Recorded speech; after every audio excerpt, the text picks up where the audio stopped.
ஓம் ஸ்ரீ குருப்யோ நம வக்ரதுண்ட மகாக்காய சூரியகோடி சமப்பிரப நிர்விக்னம் குருமே தேவ சர்வகாரியேஷு சர்வதா. ஆன்மீகம் பிளஸ் நேயர்கள் அனைவருக்கும் ஜோதிட குருஜியின் இனிய வணக்கங்கள், வாழ்த்துக்கள், ஆசீர்வாதங்கள்.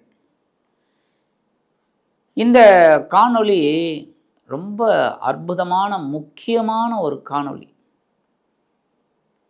என்ன அப்படின்னா, இந்த ராகு பகவான் கும்பராசியிலும் கேது பகவான் சிம்ம ராசியிலும் சஞ்சாரம் பண்ணிட்டு இருக்கார். இந்த ராகு பகவான் அப்படியே பின்னோக்கி வரக்கூடிய கிரகம். எல்லா கிரகங்களும் சூரியனை நோக்கி இப்படி சுத்தின்னு இருக்கு, இடமிருந்து வளமாக. ஆனால் இது மட்டும் வளமிருந்து இடமாக இப்படி சுற்றும், ரிவர்ஸில். எப்போவுமே பார்த்தீங்கன்னாலே ஜாதகத்திலே பார்த்தீங்கன்னா ராகு வக்ரம்னு தான் போட்டிருப்பாங்க, கேது வக்ரம் தான் வான்னு போட்டிருப்பாங்க. உங்கள் ஜாதகத்தை எடுத்து பார்த்தீங்கன்னாலே தெரியும். ஏன்னா சூரியனோட ஒளியை வாங்கிக்கிட்டு இது சஞ்சாரம் பண்ணுறது கிடையாது. ஏன்னா சூரியனை நெருங்கி இருக்கிறது சந்திர பகவான், அடுத்தது புத பகவான், அடுத்தது சுக்கிர பகவான், ஃபஸ்ட்டு லேயர். செகண்ட் லேயர் பார்த்திங்கனாக்கா அடுத்தது செவ்வாய்க்கு அடுத்தது குரு பகவான், குரு பகவானுக்கு அடுத்தது சனி பகவான், சனி பகவானுக்கு அடுத்தது ராகு பகவான், ராகு பகவானுக்கு அடுத்தது தான் கேது பகவான். ரொம்ப அற்புதம். அப்படியே சூரியனை விட்டு விலகி இருக்கும். அதனால தான் இருள் கிரகங்கள், சாயா கிரகங்கள், பாம்பு கிரகங்கள்னு சொல்கிறது. இந்த ராகுக்கு பார்த்திங்கன்னா தலை இருக்கும், உடம்பு இருக்காது. உடம்பு பாம்பு, தலை மட்டும் மனுஷ.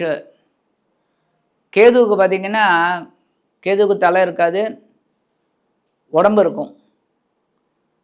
அதனால தான் ராகு யோகக்காரகன், கேது ஞானக்காரகன். யோகக்காரகன் அப்படின்னாலே எல்லா ஜீவராசிக்கும் என்ன இருக்கும்? ஆணாகட்டும் பெண்ணாகட்டும் பிறந்து ஒரு சர்டன் ஏஜ் வரைக்கும் தான். அதுக்கப்புறம் இந்த இனப்பெருக்க உறுப்புகள்லாம் சரியானோடனே அவன் அந்த சந்தோஷத்தை எதிர்பார்க்குறான், அந்த சிற்றின்பத்தை எதிர்பார்க்குறாங்க. கரெக்டாக? உடல் மீது ஆசை வந்துடுறது. கரெக்டா? அப்போ இந்த ராகுக்கும் அதே தான். மாயக்காரர், யோகக்காரர். அவருக்கு தலை இருக்குது, உடம்பு கிடையாது. அதனால தான் உடம்பு மேலே ஆசை, திருப்தியே அடையாது. உடம்பு மேலே ஆசை, திருப்தியே வராது.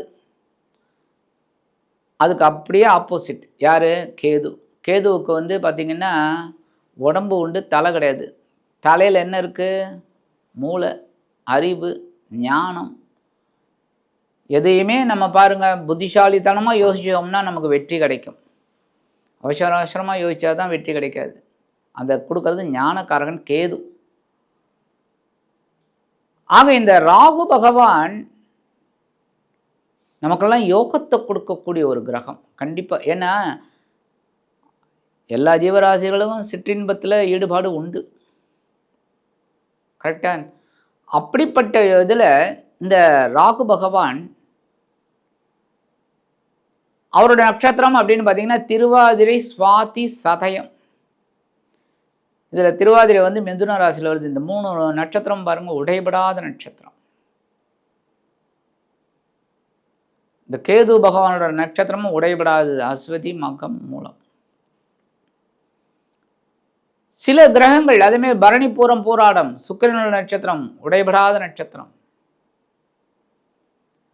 அப்போ இந்த விஷயத்தில் இந்த ராகு பகவான் திருவாதிரை அப்படிங்கும்போது மிதுன ராசியில் இருக்கு, அடமண்ட்.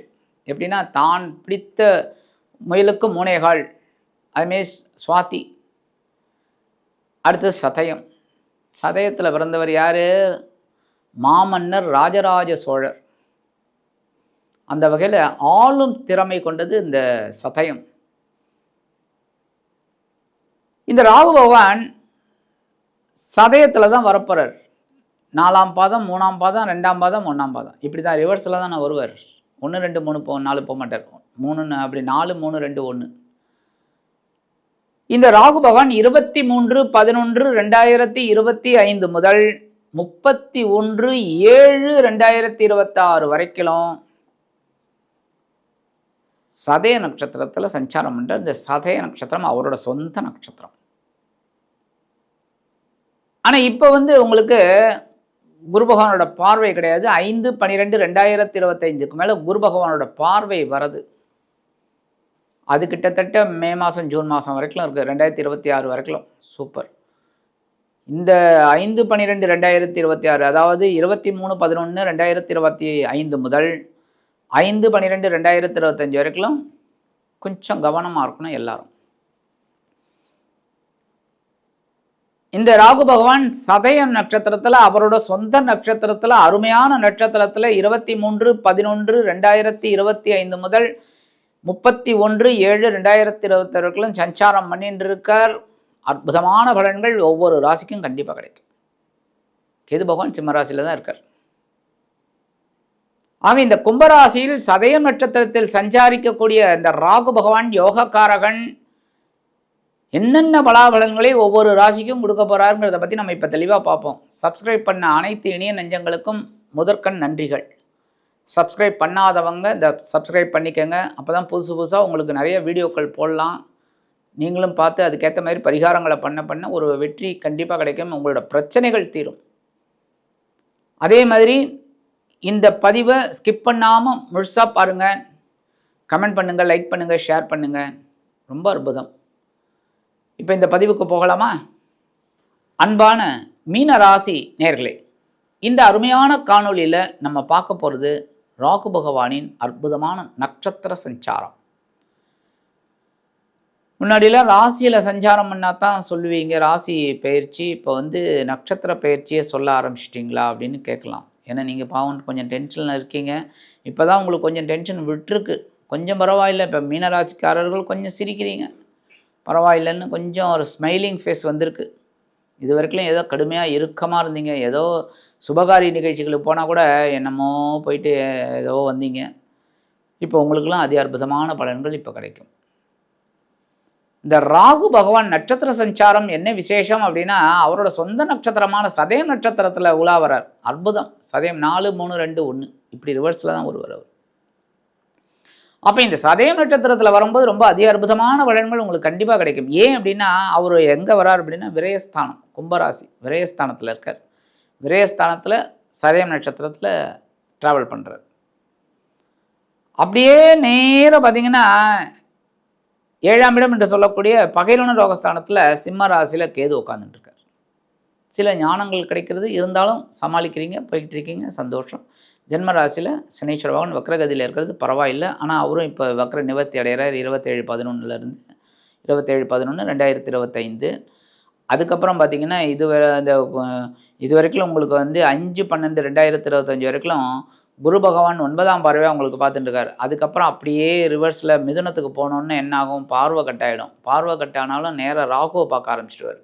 சனி பகவான் மூலமாக கொஞ்சம் குழப்பங்கள் உங்களுக்கு இருந்தாலும் ராகு உங்களுக்கு அற்புதமான பலன்களை கொடுப்பார். இடமாற்றம் இனிமையாக கிடைக்கும். கண்டிப்பாக இடமாற்றம். ரொம்ப நாளாக வீடு மாற்றணும்னு நினச்சிட்டு இருக்கீங்க.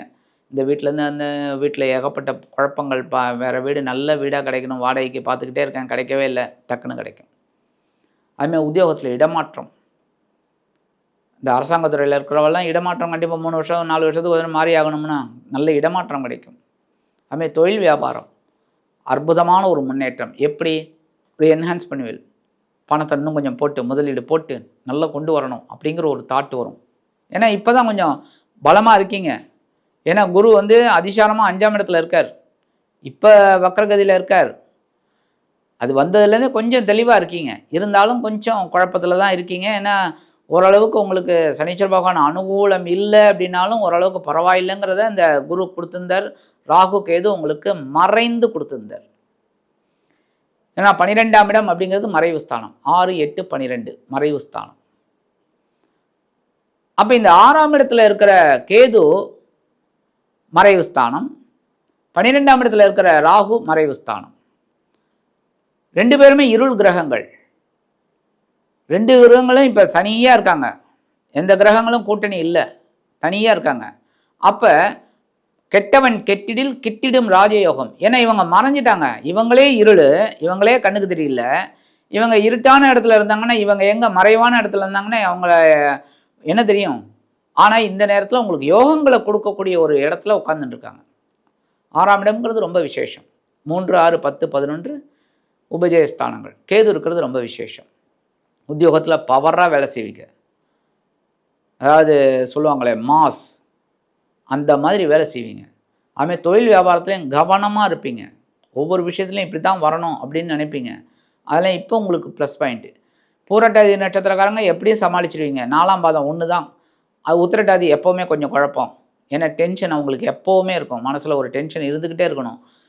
ரேவதி அப்படியே இந்த இருதலைக்குள்ளி எறும்பு எப்படி அப்படியே மாறி மாறி போயிடும். இப்படியும் இருக்கும் அப்படியும் இருக்கும். மதில் மேல் பூனை போயிட்டே இருக்கும், சமாளிச்சுட்டே இருக்கும். ஏன்னா புதன் போயிட்டே இருக்கும். ஆக இந்த மீனராசி அன்பர்களுக்கு விரயஸ்தானத்தில் ராகு பகவான் மறைந்து முன்னேற்றங்களை கண்டிப்பாக கொடுப்பார். அதுவும் இந்த சதயத்தில் இருக்கும்போது மிகப்பெரிய மாற்றங்களை உங்களுக்கு கொடுப்பார்.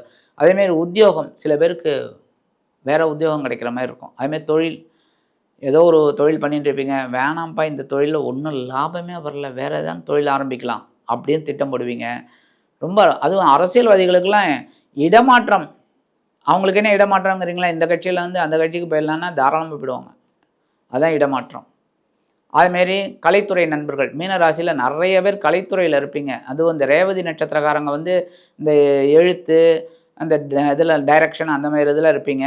உத்திரட்டாதி பார்த்திங்கன்னாக்கா நிறைய பேர் இந்த கேமரா, அப்புறம் இந்த ட்ராலி இது பண்ணுறது, அந்த மாதிரி ஒரு பின்னாடி வேலை செய்கிறவங்கன்னு சொல்லுவாங்க. அந்த மாதிரி மறைந்து வேலைகள் செய்வாங்கன்னு சொல்கிறது. அவங்களுக்கெல்லாம் பெரிய மாற்றங்கள் கிடைக்கும். நிறைய மாற்றங்கள், நிறைய பெரிய பெரிய ஒரு இது என்ன இன்னசென்ட்டாக இருப்பீங்க. அதனால தான் அவங்களுக்கு தேடி அந்த வாய்ப்புகள் கிடைக்கும். நல்ல வித்தியாசமான ஒரு முன்னேற்றம் கண்டிப்பாக கிடைக்குங்க. இந்த காலகட்டத்தில் ஒரு நல்ல விதமான ஒரு முன்னேற்றம் வரணும் அப்படின்னா கண்டிப்பாக சிவபெருமான் கோயிலுக்கு பிரதோஷ வேலையில் போங்க. சிவபெருமான் கோயிலுக்கு பிரதோஷ வேலையில் போங்க. முதல்ல உள்ளே போனோடனே கணபதி தான் இருப்பார். கணபதியை வழிபாடு பண்ணுங்க. கணபதி இடுப்புலையே யார் இருக்கா, நாகம். சரியா, முதல்ல அங்கே கும்பிட்டுட்டீங்க, நேராக போயிட்டு யாரை வழிபாடு பண்ண போகிறீங்க, சிவபெருமான். சிவபெருமான் கழுத்தில் இருக்கார். கரெக்டாக அப்படியே சுற்றி நீங்கள் வரும்போது முருகப்பெருமான் காலடியிலே இருக்கார். யார், நாகம், சர்ப்பம். அடுத்து அப்படியே வந்தீங்கன்னா அம்பாள். அம்பாள்கிட்ட சொல்லவே வேண்டாம், நாகமே அம்பாள் இதுதான் வடிவம் தான். ஸோ எல்லாத்தையும் நீங்கள் பார்த்துட்டீங்க ஒரே இதில். ஸோ பிரதோஷ வேலையில் போங்க. அழகாக பிரதோஷ அபிஷேகம் ஆராதனையெல்லாம் பாருங்கள். உங்கள் வாழ்க்கையில் முன்னேற்றம் எப்படி வருதுன்னு பாருங்கள். ஸோ இந்த பரிகாரம், சின்ன பரிகாரம் நீங்கள் பண்ணிங்கனாலே இந்த ராகு பகவான் சதயம் நட்சத்திரம், விரய ராசியில் சதயம் நட்சத்திரத்தில் அமர்ந்து அதி அற்புதமான உன்னதமான ஒரு ஏற்றமான பலன்களை கண்டிப்பாக கொடுப்பார் என்று கூறி விடைபெறுகிறேன். நன்றி, வணக்கம். மீண்டும் ஒரு அருமையான பதிவில் நான் உங்களை மனமகிழ்ச்சியோடு சந்திக்கிறேன். வாழ்த்துக்கள். வாழ்க வளமுடன்.